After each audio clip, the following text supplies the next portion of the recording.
Hi guys, this is Bill from Spencer1984.com with part 2 of building the Hot for Teacher 32 Ford Phaeton. Now, I'm running a little bit behind on this project right now. This last week I had to replace an alternator in one of our daily drivers, so scheduling conflicts, having to deal with that, just kind of pushed everything off a little bit. But now I'm back on track and I was able to get some work done on this. And the first thing that I worked on here was the engine,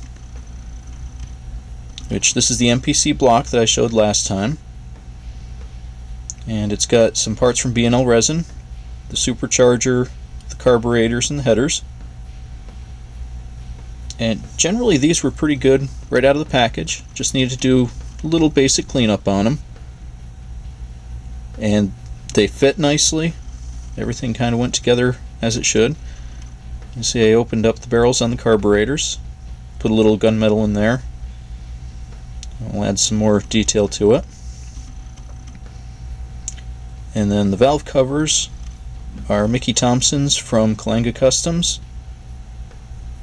and they were just raw resin pieces that I added some bare metal foil to.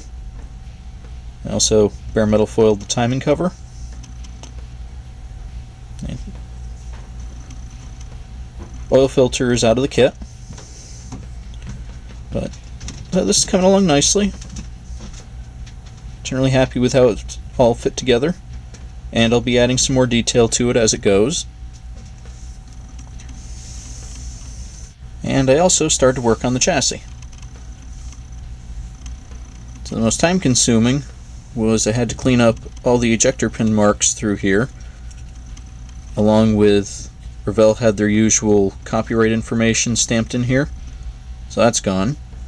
I also took out the suspension mounts from either side of the transmission mount here. Add a little filler in there. I narrowed the engine mounts so that they would work with the small block Chevy. And you see I opened up where the shock mounts are, because those were originally just solid chrome chunks, but now they're actually a U-bracket, so I'll be able to put shocks in there properly. And then finally I added this bar to replace what came in the kit and started doing a little filling on the front of the forks.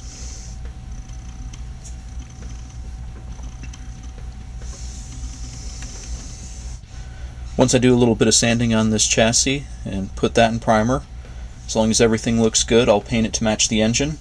And for the paint I'm using Chrysler High Impact Lemon Twist, which isn't based on the actual car, but it's a good in-your-face color that I think is appropriate for this rod. Once the chassis is painted, since I'm going to be using most of the stock components out of the Revell 32 Highboy, that should go together pretty quickly, and I'll be able to put the engine in it and see how that looks. And right now my goal is to be at that stage this time next week, so check back then to see the progress. Thanks for watching.